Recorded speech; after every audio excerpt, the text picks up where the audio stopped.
بإسلامي وإيماني أضاء الكون وزمن السلام عليكم ورحمة الله وبركاته. Alhamdulillah مصليا على محمد وآله ومن تلا.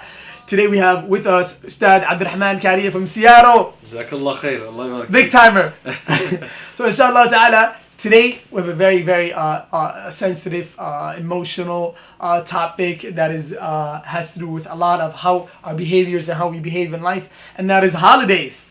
We are in the holiday season, starting from September to all the way to the new year in January. And so many people, many Muslims in general, because we talk about in the life of a Muslim, how it can be great, how we can get closer to Allah subhanahu wa ta'ala, how a Muslim can be successful. And in that matter is the topic of holidays and the environments that we live at nowadays. We have to really be careful on how we understand the concept of holidays. Ustad, your thoughts on holidays? Well, first things that Alhamdulillah, Allah has made us Muslims. And we should be happy and grateful to Allah subhanahu wa ta'ala. Out of the billions and billions of people on this face of this earth, Allah has chosen you, me, to be Muslim, to be upon this deen of Islam. And sometimes we're all tempted, because you see all the commercials, you see the movies, there's a lot of temptations to join the non-Muslims in their celebrations. One time the Prophet ﷺ came to Medina and he saw the Sahaba celebrating. And when he saw them, he asked them, "What are you guys doing?" They were cheering and they had this colorful stuff on them. So he said, "What are you guys doing?" They said, "We're doing a celebration from the celebration of Jahiliyyah." So the Prophet ﷺ says, should you not be happy that Allah has given you 2 days in replacement of all the things you used to do, which is Eid al-Fitr and Eid al-Adha. These are our days of celebration, the days in where we remember Allah, praise His name. A lot of people they think that, it's harmless, this is nothing wrong with it. But historically, if you look at some of these traditions, like Halloween, one of them, or Thanksgiving, or even Christmas, you find that it actually has a really bad root. Yeah, the origins are not so great. Yeah. So when a Muslim, Allah subhanahu wa ta'ala says, ثُمَّ جَعَلْنَاكَ عَلَى شَرِيعَةٍ مِّنَ الْأَمْرِ فَاتَّبِعْهَا وَلَا تَتَّبِعْ أَهْوَاءَ الَّذِينَ لَا يَعْلَمُونَ. Allah subhanahu wa ta'ala says that we made you, O Muhammad, upon a sharia. So follow this and do not follow the way of those people that follow their desires. And these are who make these, invented holidays, and they decided to do these things because هؤلاء لا يعلمون, they do not know. So we have to make sure that we as Muslims, we make that barrier, that we are different from these people. Wouldn't you agree? I definitely agree, Ustad. That was very well stated, and the fact that sometimes we take things lightly. When you tell somebody, "Hey, don't go to a Halloween party, don't go to a Christmas party," but that's my friends. It's just candy. We're just having a gathering. Just. Yeah. What are your thoughts on that, Ustad? It's belittling these type of things. It's belittling the thing, and also the other problem I see a lot of the time is maybe the older people don't do Halloween, but it's allowing our kids to celebrate Halloween. It's Muslim families having candy. Yeah. So when they get knocked down, they can give out candy. They feel like, I'm part of the neighborhood. I don't want to say no to all the kids that are knocking the door. Or my kids want to dress in costume and they want to go and do trick-or-treating and stuff. Really, this is, some people, wallahi, I've seen parents that go to our Duxi and that are our own students. They're like, they're doing Halloween and they're celebrating. Just bought a costume, yeah? Yeah, they bought a costume. They go trick-or-treating during the night. And then I'm like, how is this kid going to have an Islamic identity if you are upbringing him in this type of environment and telling him, do this? And a lot of the time, a lot of the kids, they know the root and the origin of Halloween and Christmas and all the Thanksgiving and stuff, But we allow this to happen. We're like saying it's harmless, but it's causing a lot of harm to their iman, to their aqidah. And Islamically, it is wrong because one, you're doing, there's a lot of shirk and there's a lot of, things that are wrong, what is it called? How do you translate it? Like, you're going and committing this wrong with Allah subhanahu wa ta'ala, So, very, it's a lot of this has to do with, many of us, we kind of follow the routine that's happening in the environments that we live in. But a Muslim has to do his own case study in regards to every step that you take in life. And that's the idea.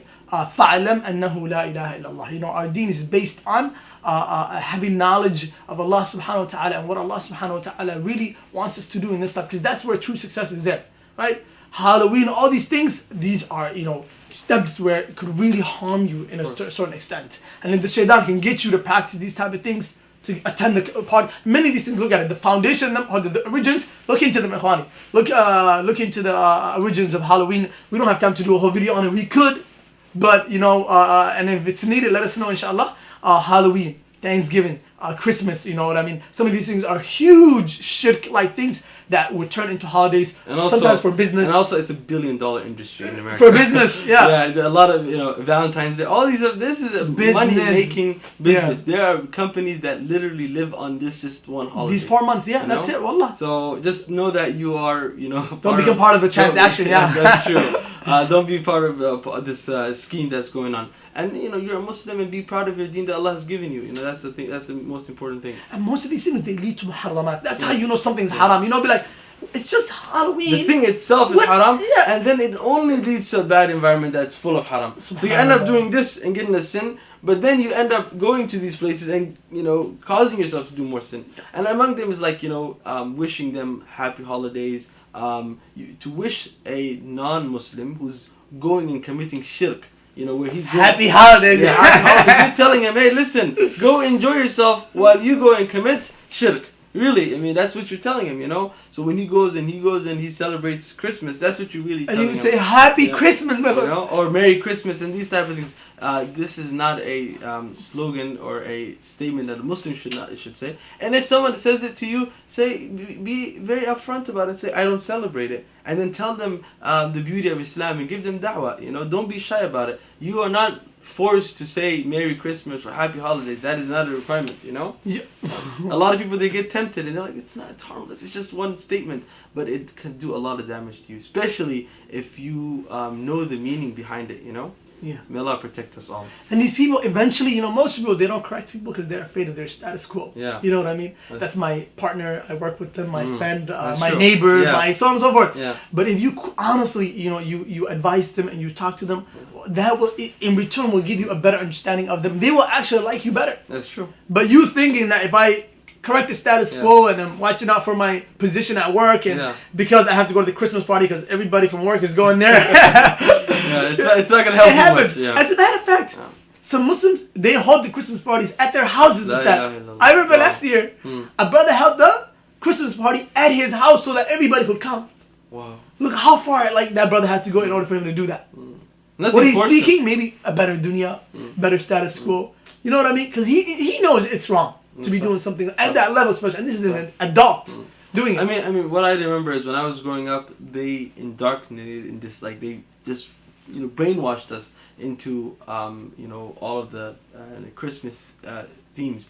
As a kid, like we'd go to school and they made us sing the Christmas Carol and all this stuff. Well, and Jingle Bell. Yeah, all of them, and you don't realize it until you grow out of it. You're like, wow, I can't believe I did all of these things, and it's very harmful for our kids and their identity. Alhamdulillah, thumma alhamdulillah that Allah subhanahu wa ta'ala gave us, good people to, to find.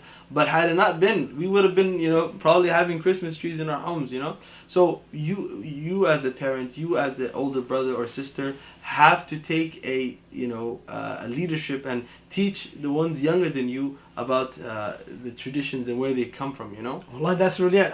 We were going to get to that, which is my nephews, they came home last year or the year before singing jingle bells and everything. And we had to have a talk and sit down and be like, hey guys, you know what I mean? This is some people's tradition. And this is what happens in public schools. It gets the kids exposed to all of these type of things. That's true. The dances, the holidays, the Halloween. It's practiced in school. Yes, that's true. You know what I mean? And these are all religiously have religious origins from Christianity. True. But public schools had nothing to do with religion, but they practice all of these holidays that have to do with religion in school. It's customary now, Yeah. Well, Unbelievable. So keep your eye out for that. And if you want more information, we can link up. Hopefully, I'm going to find some articles that a person can read upon on the footnotes of this video. And it's a very reflective topic that you really need to sit down and reflect before you keep moving on in life and practicing these type of traditions. And it doesn't do much for your relationship with Allah subhanahu wa ta'ala. Life ends at the end of the day. You know what I noticed, Ustad? Wallahi, life is short. Life is very short. Wallahi, life is 2017 is ending in in a matter of no time. I didn't even know it was 2017, and I'm like, it's September 20. You know what I mean? Yeah, we're reaching the end already. Unbelievable. You know? So inshallah ta'ala, life is short, make it more meaningful. At the end of the day, وَكُلُّهُمْ آتِيهِ يَوْمَ الْقِيَامَةِ فَرْدًا. You will go in front of Allah in Yawm al-Qiyamah all by yourself. No worker, partners that you work with, colleagues, no friends, no family, no nothing. You stand in front of Allah all by yourself. And the greatest poverty is when somebody stands in front of Allah, you have nothing to offer. Right? That's true. You didn't practice the traditions that Allah has set you out for. You didn't follow the status quo that Allah wanted you to be part of, but you followed another type of status quo and following your desires and seeking better dunya, in return giving up your akhirah. So inshallah ta'ala, holidays, we have our holidays, alhamdulillah. We came from Hajj, huge holiday, Eid. It was amazing. Everything about it was a holiday. Every day was like a holiday, wallah. Alhamdulillah, You know what I mean? Alhamdulillah. Me and Ustad went Hajj, almost every day felt like holiday. Every day was Eid. Wallah, every day felt like exciting things were happening, new things were happening. It was crazy, right? And then we have a whole month where we fast in the month of Ramadan. And our other holidays is holidays of ibadah. That's true. Yeah. We just had Yawm Arafah where whoever was not at Hajj, everybody was fasting. We have Ashura coming up. Ashura coming up, everybody's going to be fasting. You know what I mean? Great moments that somebody could really do. And most of our holidays is holidays that get you connected to Allah. That's true. Most of these holidays, they get you connected to shaitan and fisq and fasad, and they take you away from Allah. So you have to be really mindful of some of these type of things. Inshallah, like I said, we'll keep some resources behind. Inshallah, hopefully we'll get some resources from Ustad. Send me some articles. Inshallah, info, definitely. inshallah, Definitely. if you have info on. So we'll leave you at that. And stick with us. Deen love here. Sallallahu sallam ala nabiyyina wa ala alihi wa sahbihi ajma'in. Ustad Abdirahman Kaariye will be back, inshallah ta'ala. Every time he comes back, we'll get a hold of him. And Deen love, hopefully we'll go out to Seattle. Ustad, like we said, nothing changed, right? You're hosting us in Seattle, right? Definitely. All right, inshallah. بإسلامي وإيماني أضاء الكون وزمن بإسلامي وإيماني أضاء الكون وزمن بإسلامي